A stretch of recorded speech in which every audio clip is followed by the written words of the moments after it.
So you have this fire prevention product. If people were to use this in the fires in LA, do you think they had a chance to save their homes? So I have to sidebar it. These are wild events, and it's not a predictable model. I've been to Lahaina in Maui, where there was loss of life. Obviously, Canada in 2023, they had fires across the country.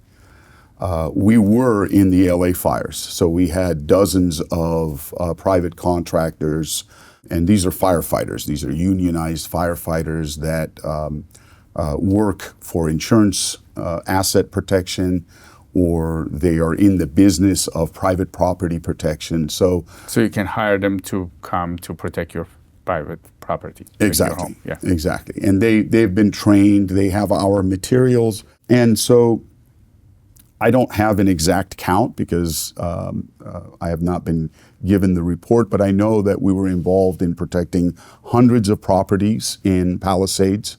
And in fact, there was a school and a church that I got a call on a Sunday at 3:00 in the morning, and they said, "This is the situation." I said, "Whatever it takes, we will sponsor." So we donated to protect that property because their sister location was completely wiped out. And out of the kids that went to that school, 9 out of 10 had lost their home as well. So when I heard that story, I said, it doesn't matter. It doesn't matter what the labor cost is. It doesn't matter what the material cost is. We will support the effort. And out of those hundreds of locations, I have not heard any. We didn't lose any. In other words, the product worked as advertised. Now, not all of them saw the fire, but all of the areas that we were involved with are still standing. And can you tell us more about your product? How does it work? The best fire is one that never starts. So, an ounce of prevention, right? The goal is to provide a coating that gives us resilience against fires, against ember cast. And so Komodo's designed to have microsuppressants. We release, nitrogen, water, carbon dioxide, a variety of microsuppressants that actually put out the fire, as well as providing a physical coating so that we have a mechanical barrier, almost like a shield. So we have two mechanisms that prevent combustible materials like vegetation or wood structures or roofing materials from igniting. And so part of Komodo's mission is to help homeowners become aware, first of all, as far as education, and that these solutions do exist and they can do something about it for protecting their properties. So what can they do? If the fire is coming, they would spray this on their properties? Instead of doing the water, they would spray your material, the Komodo product, or would they do that even when there's no fire? So all of the above. For us, it really doesn't matter. It's starting the dialogue, starting the conversation. So I see a lot of water sprinkler types of products, and these are good. This is definitely a good solution. It's better than doing nothing, right? So there's a lot of using pumps to extract the swimming pool water and wet down the property. The problem with water is that, again, this wall is coming at you at 1700 degrees. That's the average temperature of a wildfire. And water, as you know, boils at 100 degrees. So even if you are successful in wetting your roof and your vegetation around your property, the probability of that moisture giving you any protection when the fire actually arrives is very, very low. And so even my dad's house, when he saw the fire coming, that's exactly what he did. He grabbed the garden hose, and I was upset, and I was telling him, "Don't you know that it's not going to do any good?" And so, but with Komodo, we actually work wet or dry, and we leave a film behind. So if the fire shows up a day later or even 2 days later, you still have protection against embers and against accidental fires. is there any chemicals that could impact the environment? So if you do it, is there any downside? I'm an environmentalist at heart first, and so for us, that's not a marketing or really an option for us. So we have what we call an unrelenting commitment to the environment.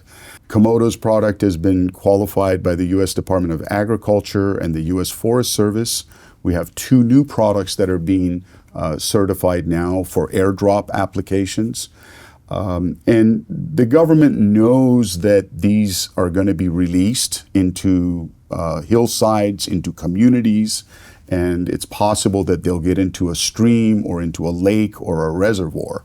And so knowing that in advance, they don't allow any questionable or potentially questionable material to get released, especially with the Freedom of Information Act.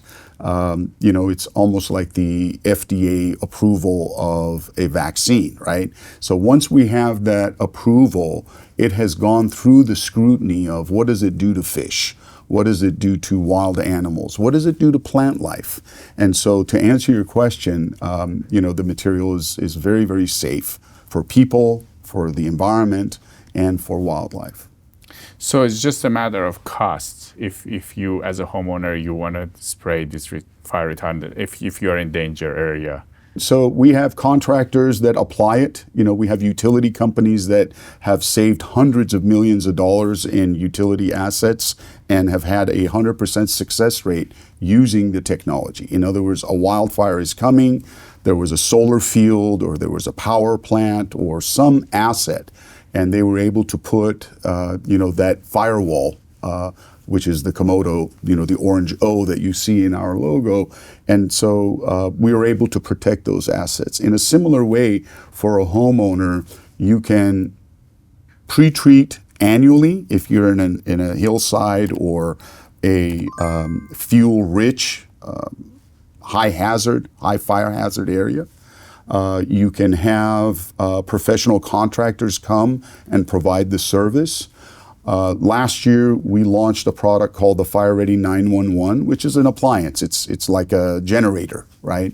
And so the concept is that it's off-grid. It doesn't need water.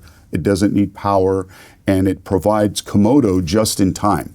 So in the case of a Palisades type of an event, it doesn't matter that the hydrant doesn't have any water. It doesn't matter that the fire truck doesn't have any water. This system basically gives the homeowner... Or if there's not enough fire trucks, because these kind of fires, there's so many homes on fire that there's not enough. Exactly, because you have hundreds and hundreds of crews and strike teams. And so this makes for a more of a distributed business model as opposed to the current centralized business model. Today, a fire breaks out, whether it's in a garage, a kitchen, or in the mountains, right? Somebody calls 911, then there's a response from the local first responders. They have to get through traffic, they have to get into their gear, into their PPE. So by the time they're actually on the fire, it has become a monster, right? It's much larger to contain and much more difficult to control. So the concept of having individuals have a little, we don't recommend anybody become a firefighter, so I need to say that. And if you have been asked to evacuate, that's the first thing that you should do. But this is a tool that can be used to protect and basically neutralize. If you have eucalyptus trees, pine trees, these are like diesel. They burn very hot and they are fuels. So if we can neutralize them, that when the embers that are flying for miles, so another misconception, they talk about defensible space. So, okay, if I create 10 feet, 30 feet, 50 feet defensible space, okay?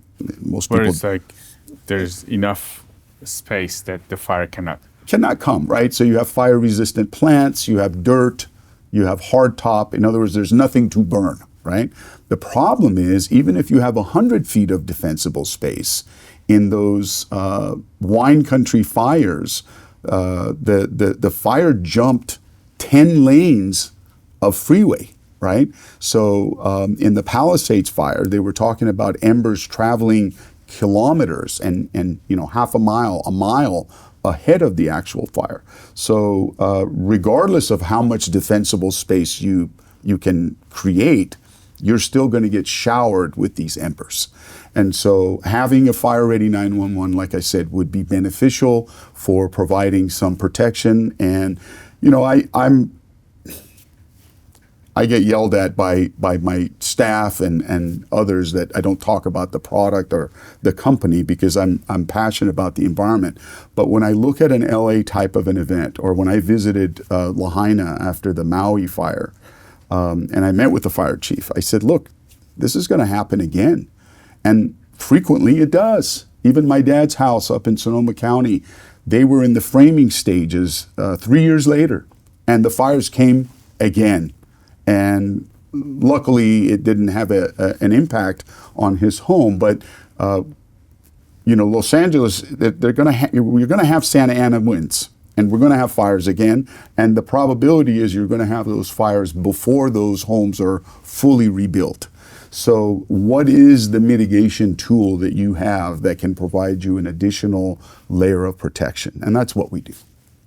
So commercial people are using this, right? You said utilities are using it?